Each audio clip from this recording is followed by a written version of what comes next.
I detest political correctness. I think it's the enemy. I mean, there are many enemies, but they all come together under one rubric, which is one person is trying to tell another person how to think.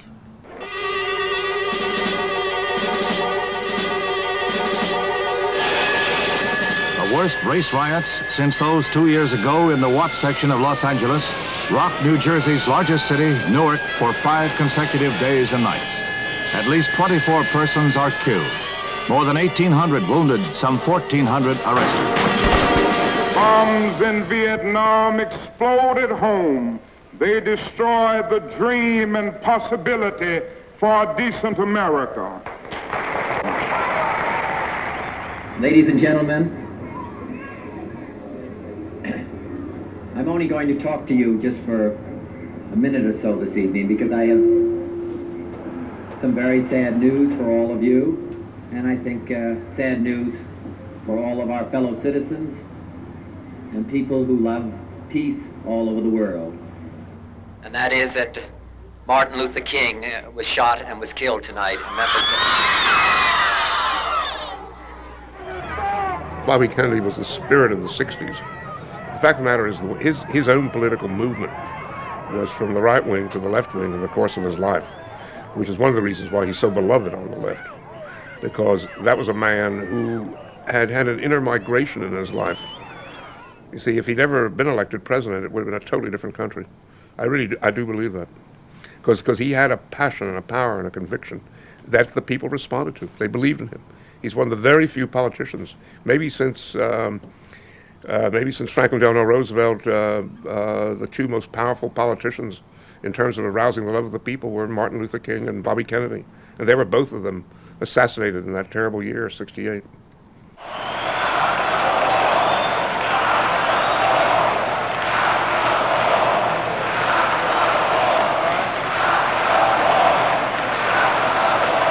There was a strong feeling that the Democratic Convention in '68 was going to be the ball game. There were all kinds of demonstrations. Certain parks, city parks, were taken over. And the tension was building toward the notion that there was going to be a showdown sooner or later. And that day, there was going to be a huge demonstration. The real intent of it was to create and attract enormous media attention, which was certainly successful. The media were all there photographing the march. And just then, it was getting to be twilight, the police attacked.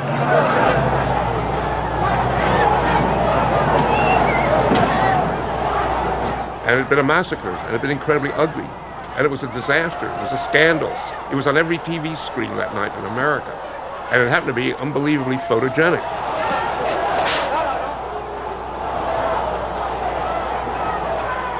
The attack by the police, which has never been cleared up, who gave the signal for them to do it, because really not that much had happened at the moment. It wasn't like the demonstrators were attacking the police. All of a sudden the police attacked. They obviously had been given the signal to attack. It had been prepared. The reasons for it were never quite clear. But they created an explosion within the Democratic Party because, look, Mayor Daley, who ran the police, there was no question about that. Chicago was a city run by Mayor Daley. Everyone knew that. And he certainly ran the police and ran them with an iron hand. He ran everything in Chicago with an iron hand. He was like the last of the old political bosses. Daley gave the orders. Daley was a Democrat. Daley had huge power in Illinois. So he was a powerhouse in the Democratic Party. And now he'd attacked one of the other powers in the Democratic Party, which was the left. And Daley was considered a monster by people in the Democratic Party. They felt he destroyed the Democratic Party, and indeed he did. The Democratic Party has never recovered from that moment. It moved from having an essentially working-class constitution at the core, with all the corruption, with all the fat cats attached to it, with all the things that were wrong with the Democratic Party. Nonetheless, it was a working-class party. And at that moment, it was broken. How can a party that can't unite itself unite the nation? How can a party that can't keep order in its own backyard hope to keep order in our 50 states? How, in the light of all this, can the American people fail to see that the United States urgently needs new leadership?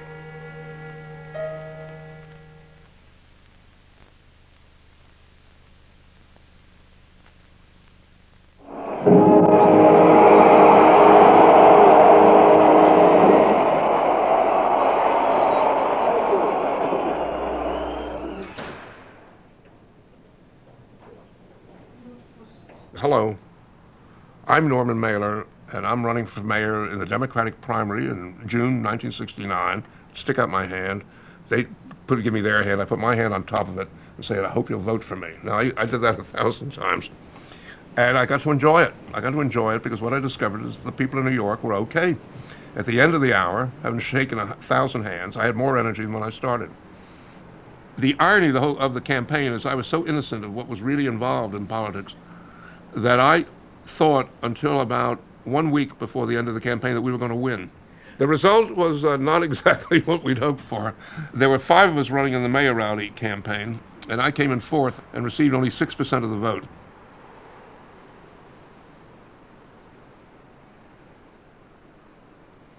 This is my favorite of all the buttons we had. I would sleep better if Norman Mailer were mayor. That obviously had us laughing all the way. A great many women used to wear that button, which was another reason why I was totally prepared when the women's revolution began with the liberation in 1971. I was totally unprepared.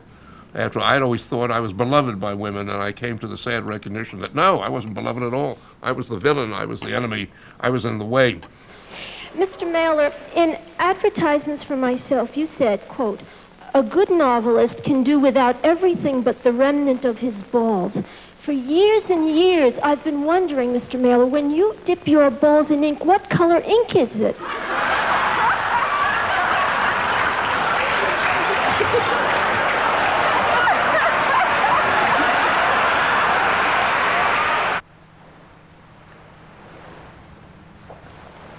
I became a prime target for the feminists for a variety of reasons, and some of them I certainly deserved. I'd made a great many foolish remarks about women over the years, remarks on the order of women are low, sloppy beasts, they should be kept in cages, remarks of that sort, and they were stupid. The reason I made them was because, in fact, I've always had, relatively speaking, I've had better experiences all my life with women than with men. I grew up in a family where the women were strong but very loving. I had a mother who was terrific, and I had 5 aunts, and loved all of them, and they loved me. And I'd say generally I probably had more happy experiences with women than not. But I was chosen, I think, as the sexist pig, mainly because I was the most available target. You know, the women who were saying, let's have a revolution, and indeed they were having a revolution, but the revolution was taking place in New York. They weren't going down to Texas and Arkansas and Mississippi and taking on the men down there and saying, let's free the women down here. They were freeing the women in New York who already were free. They were occupying any number of powerful jobs in New York already. They, they were a strong element in the publishing houses then, and by now they virtually run publishing in New York. So in other words, it was a false revolution to that degree. What I was trying to say in my usual incoherent fashion in The Prisoner of Sex was that biology is not, or physiology, if you will, is not destiny, but it is half of it. So I'm not here to say that every woman must have a child, or every woman must have a vaginal orgasm, or that every woman must conceive in any way that I lay down. Anyone who says that about me just doesn't know how to read my sentences. I'm perfectly willing, if you wish me to act the clown, I will take out my modest little Jewish dick and put it on the table. You can all spit at it and laugh at it, and then I'll walk away and you'll find it was just a dildo I left there. I hadn't shown you the real one.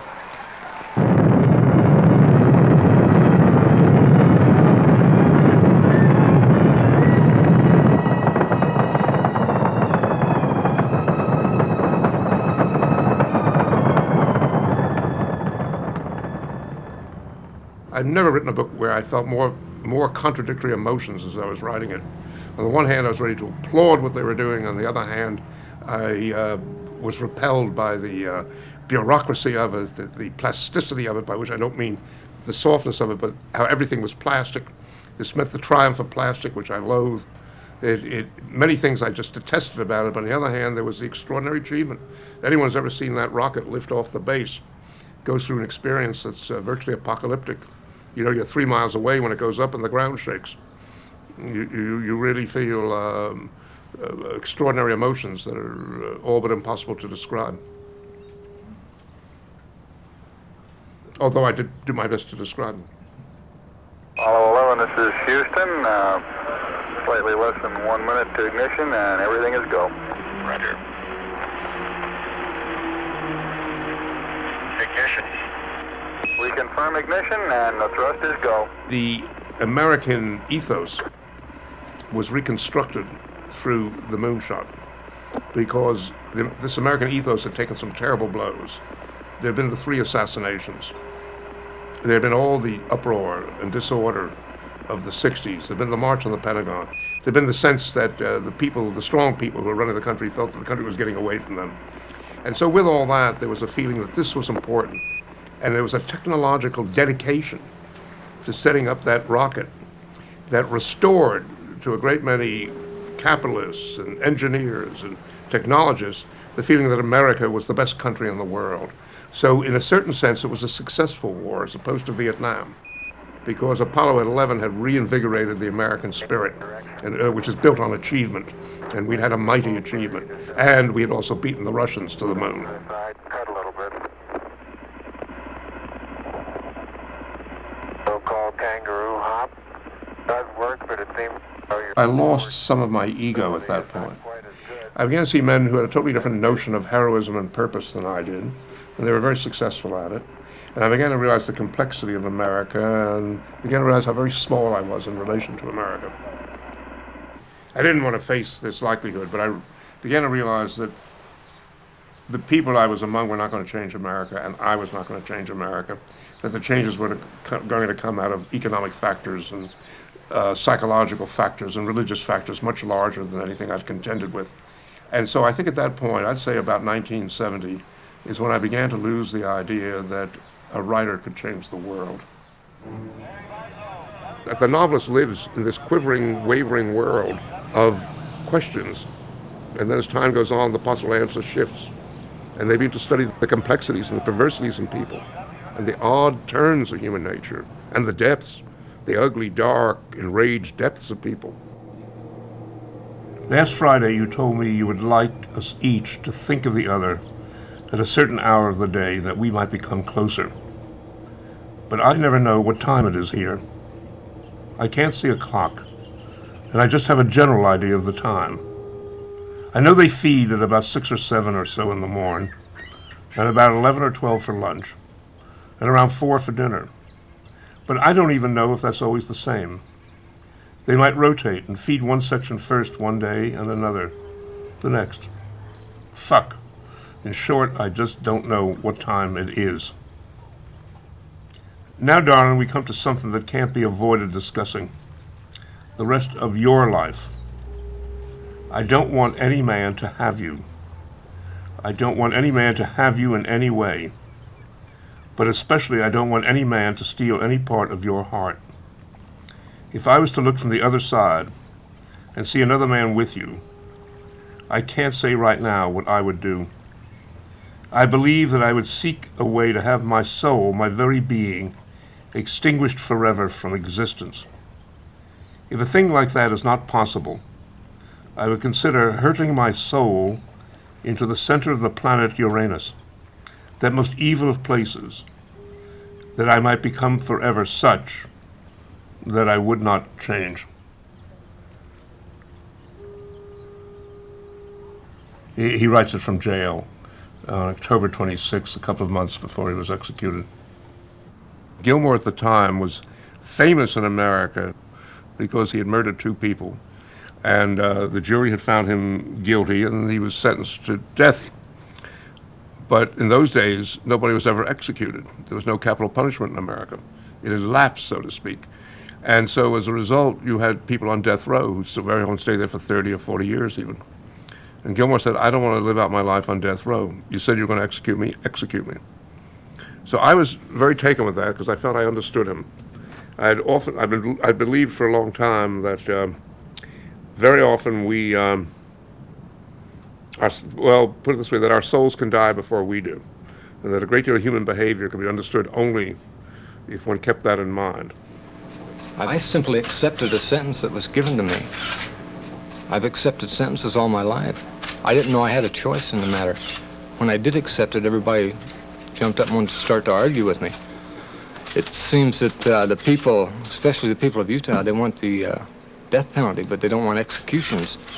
And when it became a reality that they might have to carry one out, well, I started backing off on it. Well, I took them literal and serious when they sentenced me to death, just as if they'd have sentenced me to 10 years or 30 days in the county jail or something. I thought you were supposed to take them serious. I didn't know it was a joke. Here were certain lawyers trying to help Gilmore execute himself, get executed. Here were other lawyers trying to keep the man from doing it. Both sides felt virtuous. Both sides felt they were doing the right thing. Gilmore felt he was virtuous. People, in effect, would come up to it one way or another. Well, the argument was, by doing this, you're opening the door to a lot of capital punishment. And that proved to be true. There were a great many blacks in Texas and Mississippi who were later executed because of Gilmore's act. Gilmore didn't give a damn about that. His idea of virtue was you take care of your soul, let others take care of their soul. Everyone had a different notion of virtue, of what virtue was, but they all were pursuing it. Why do I look upon writing as this is my task as a writer? Because I want to be virtuous too. And this is the way in which I'm virtuous. If I extend human understanding, then that's the most virtuous act I am capable of. He got out through the efforts of a number of writers, myself most prominent in that. And something like 6 weeks after he came out of jail, he was living in a halfway house, he killed a guy with a knife on the street. And I, of course, was the one most directly responsible for it. Back up, gentlemen, please. I am not trying to avoid my own responsibility in this. I consider it large. But how I would do it differently, I don't know. I had a debt to Abbott that was sizable. Mr. Abbott helped me a great deal with the Executioner's song. I came to understand Gary Gilmore better because of the letters that Abbott wrote to me. And Abbott wrote with a real generosity of spirit. He never held back. He gave me all his knowledge. Writers tend to be very stingy. He gave me all he had. When I say to him, how do you want me to use it? He said, use it any way you want. What had happened is I'd shown his letters to other people, and they were printed in the New York Review of Books. They were wonderful letters. And then there was a book for it, at Random House, actually. And the book came out. And, you know, and he got out through the efforts of a number of writers, myself most prominent in that. And then his book came out about 4 weeks after he came out of jail. Well, I didn't feel responsible because I'd gotten him out of jail, but I felt responsible in another way, because he'd been in jail for so much of his life that he had absolutely no habits for the outside. It was like being thrown into the Turkish army overnight. There you are, you're in the Turkish army, you don't speak Turkish. You'd never been in the army before. You don't know what to do. So in that sense, I knew that Jack needed a lot of help, and what he really needed was somebody who would spend a prodigious amount of time with him every night, see him, live with him the way someone in AA lives with a drunk. You see, they're not only the big brother for the drunk, but they're with that drunk every minute that the drunk needs them. I wasn't doing that. So when the crime occurred, because I had just been hoping things would work out all right, when the crime occurred, I knew that I had a responsibility on that one. There's an attitude now in America, let's bring on the law and order, let's get rid of all these criminals, all these people who knife people, who shoot people. It's too easy. The fact that, let me finish since I started this. The fact of the matter is that this country right now is in a situation where the rich are getting richer and the poor are getting poorer. And since we have had unstable social conditions for 20 years anyway, this is likely to aggravate them. If it aggravates them, it's going to increase the intensity of the demand for law and order. And if that happens, we're going straight toward fascism. So I'll just say that those of you who keep yelling for law and order at all costs, just recognize that what you're really asking for is fascism. And maybe you secretly want it. But don't kid yourself what you're asking for, because that'll be it.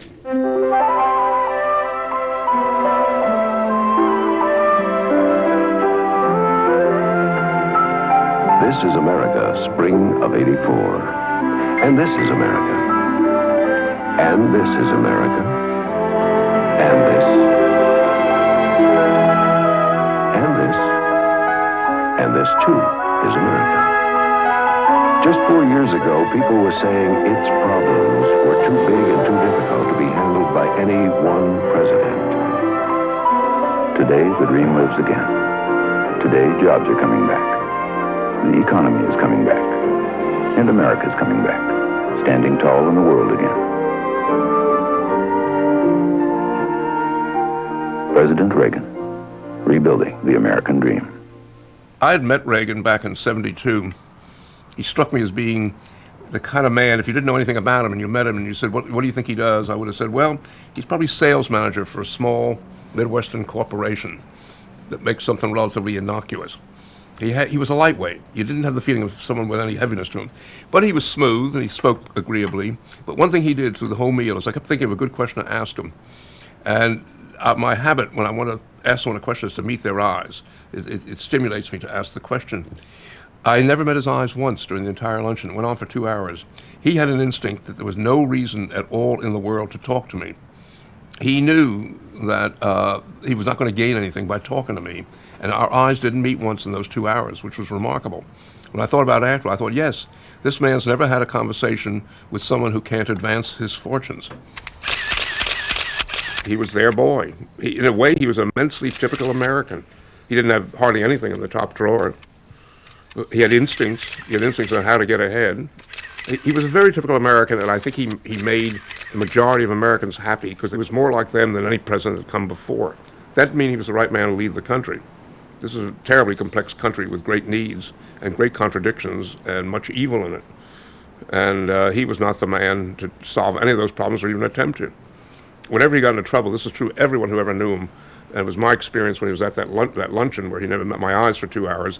Whenever anything caused him a little intellectual difficulty, and it could be the smallest bump on the road, he would tell a story that usually had very little to do with what just happened, but it was an agreeable little story. People would laugh, and then you'd be diverted and you'd be on to the next part of the discussion, whatever it was.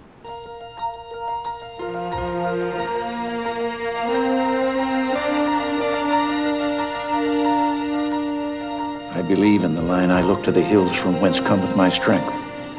Before I reached my decision to run for re-election, some people thought that maybe I'd be happy to retire to that beautiful ranch outside Santa Barbara and spend the rest of my life enjoying the simple things. He was the Pied Piper who was leading us down the garden path and who was just as smooth as a chocolate sundae.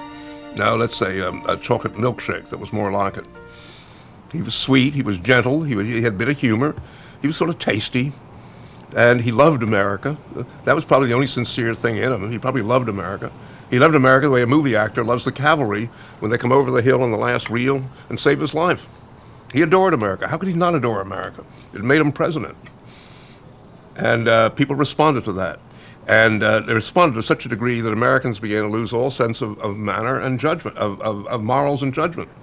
For instance, at one point, Reagan pulled a boner, and in Lebanon, 256 Marines were killed by a bomb. Now, that wasn't Reagan's fault directly, but he's the commander-in-chief, so ultimately he's responsible. It was terrible news. It was a scandal. It was a huge shock. How could you have an American outpost in Lebanon where you didn't have better defense than to allow a truck to come up and blow up an entire military compound? So what happened is 2 days later, we invaded Grenada.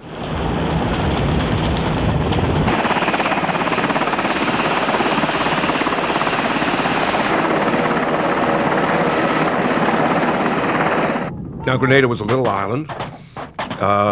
We were told there was a huge communist threat in Grenada, and that there were Cubans, part of the Cuban army was there. In fact, when our army landed, what they discovered was there were 1,000 Cuban construction workers there, unarmed.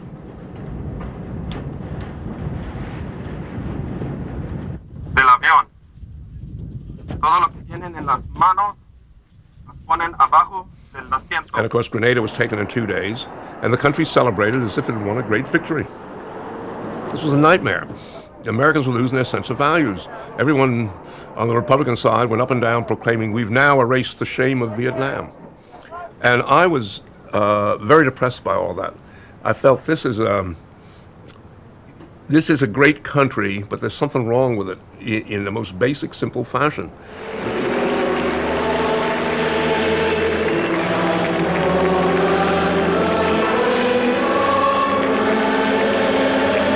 We were an immense country, and the fears around us were small, picayune, the size of Nicaragua. And we were acting as if we didn't believe in ourselves at all. We had to keep reaffirming the idea that we were a great country. And it was a sentimental debauch.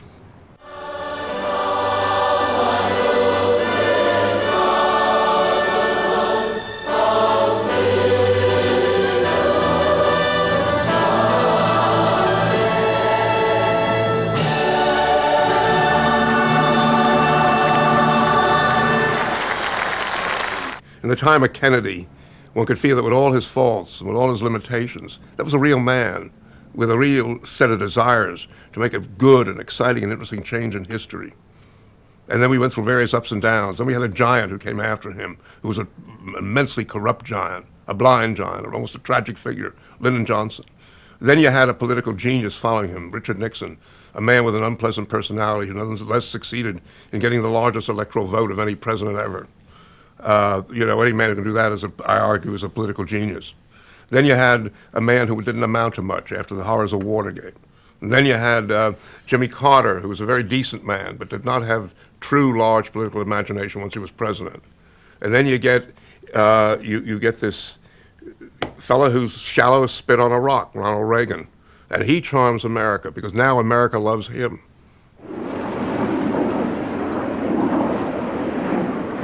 The politics bored me by now. I felt there was no cutting edge for me, that I'd written about politics too much, perhaps. I was tired of fulminating. I was tired of saying, don't you all realize how stupid and bad this all is? And the feeling I had was, that's enough of it.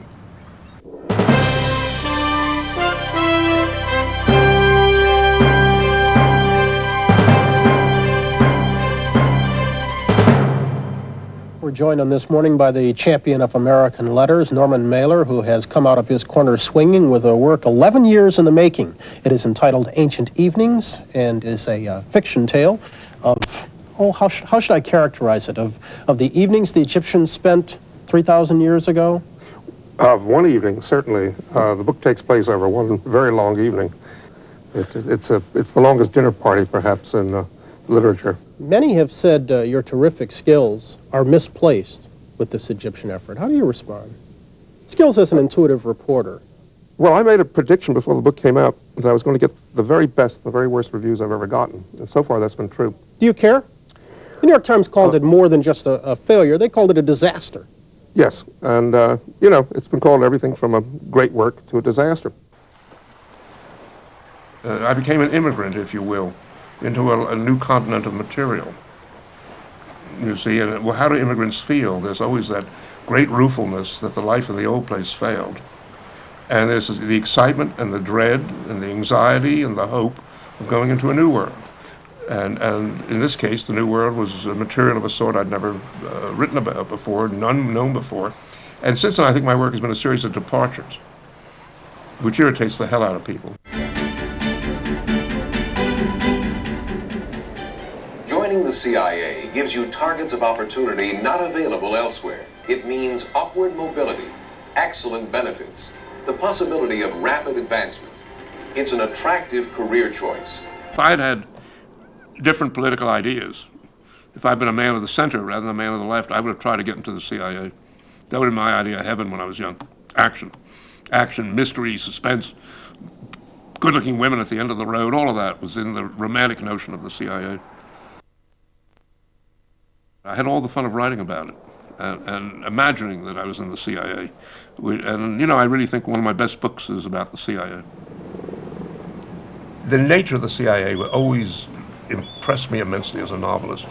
To what degree was it sinister? To what degree was it honest by its own terms? To what degree was it comic and full of fools? To what degree were there geniuses in the CIA? It seemed to be an immensely complex and interesting organization, and one of the most fabulously interesting from the point of view of the novelist bureaucracies ever to exist. So the CIA was always half awful and half interesting. I couldn't say that for most of the other bureaucracies in America.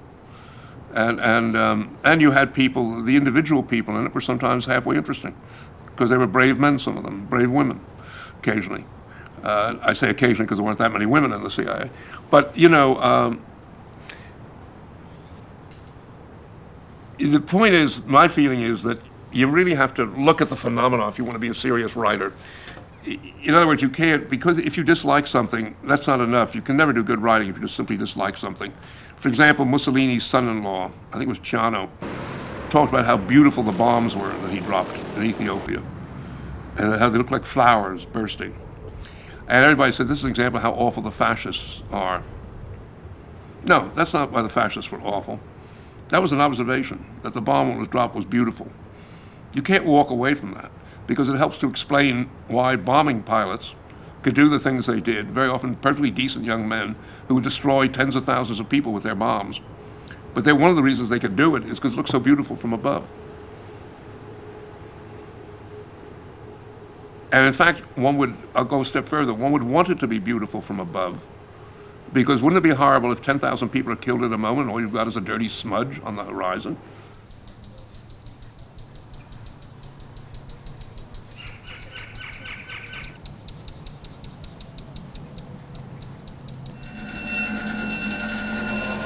Another frequently asked question, did the crew ever know the targets?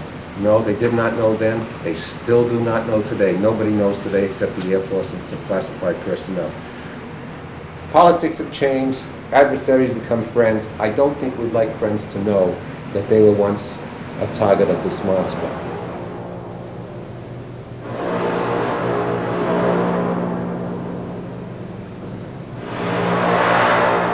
We didn't win the Cold War. We bankrupted the Soviet Union. I remember I went over in 1984 and to Russia for the first time to visit it. When I came back a few weeks later, I was as angry at this country as I've ever been, at my own country, because they obviously were not the evil empire, whatever they were. I mean, I knew that sort of before I went over, but it was so dramatic. It was a poor third world country that didn't function. And you didn't have to be a genius to figure that out for yourself. Nothing worked there. Everybody was profoundly depressed. It was an immense country, and it was immensely depressed. They didn't want a war. They had no desire. They hardly wanted to cross the street. They were so depressed. All the while, of course, America was keeping up the pressure of the arms race, which was wrecking the Russian economy. The alternative of having a peace where the Russians would not be bankrupted, but would have some kind of economy that very slowly could enter the modern world and be opened and possibly function, was a nightmare to the capitalist powers that were running this country. The feeling was, what if it works over there? What if they end up with a communism that is economically viable? Where are we then? No, let's bankrupt them. Well, the argument was, if we bankrupt them, our deficit goes up and up and up.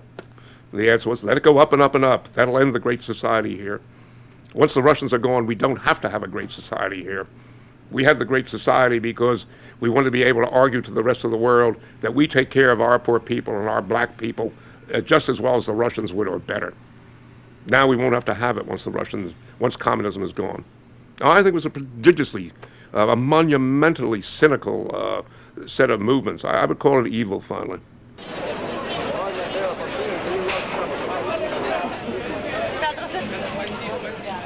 What I felt when the Cold War ended was not a sense of woe, of, oh, my communism is gone. But on the contrary, what I felt was another sense of woe, which is my country, America, is certainly not ready to take over the world. You know, that we're too greedy, we're too dishonest, we're too vain, we're too insecure in our sense of ourselves. So I felt America's not ready to take over the world. It thinks it is, but it's not really ready. And so I didn't see the end of the Cold War as necessarily opening up huge horizons for anyone except those people who are going to make vast amounts of money. The world is in transition. The defining challenge of the 90s is to win the economic competition, to win the peace. We must be a military superpower, an economic superpower, and an export superpower. Here's what I'm fighting for. Open markets for American products, lower government spending, tax relief, opportunities for small business, legal and health reform, job training, and new schools built on competition ready for the 21st century.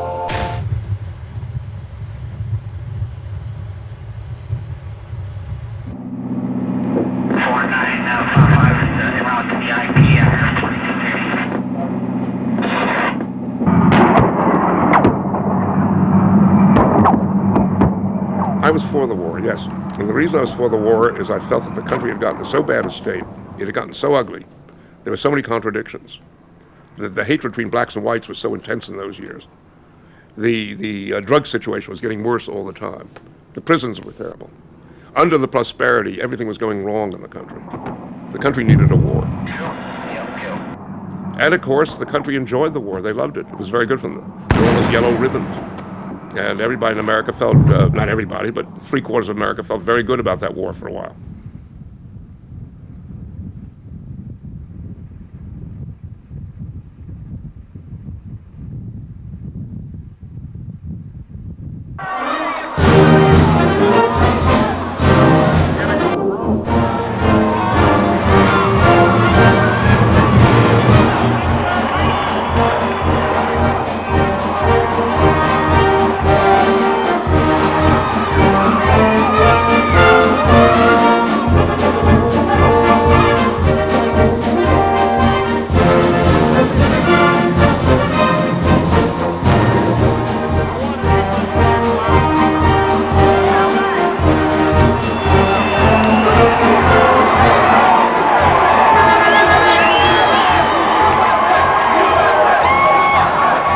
Since we need war, then I say to you, the next thing you're going to have is controlled wars. Wars that are totemistic, symbolic, where the side that wins is honored.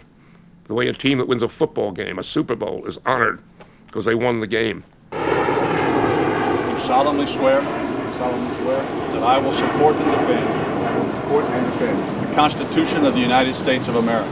The Constitution of the United States of America. Against all enemies. Against all enemies. Both foreign and domestic. Both foreign and domestic. And I will bear. And I will bear. True faith and allegiance to the same. True faith and allegiance to the same. And I take this obligation freely. And I take this obligation freely. Without purpose of evasion. Without purpose of evasion. Or mental reservation. Or mental reservation. I pledge allegiance. To the flag. Of the United States of America. And to the republic. For which it stands. One nation. Under God. Indivisible, with liberty and justice for all.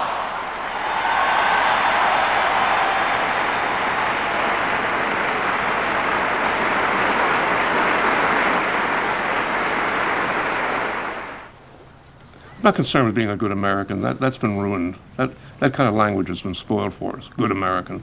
You know, all the worst people are good Americans.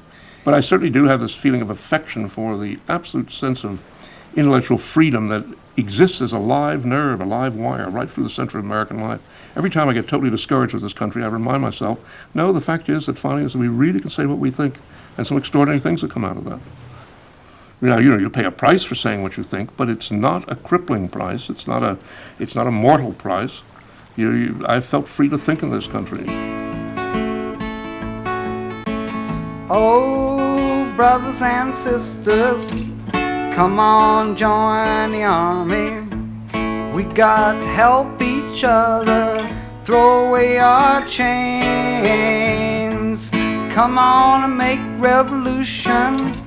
Join the people's army. If we stand together, we'll all be free someday. We'll be free someday, yeah. Free someday, we'll be free someday. You know that we'll all be free someday. We'll be free someday.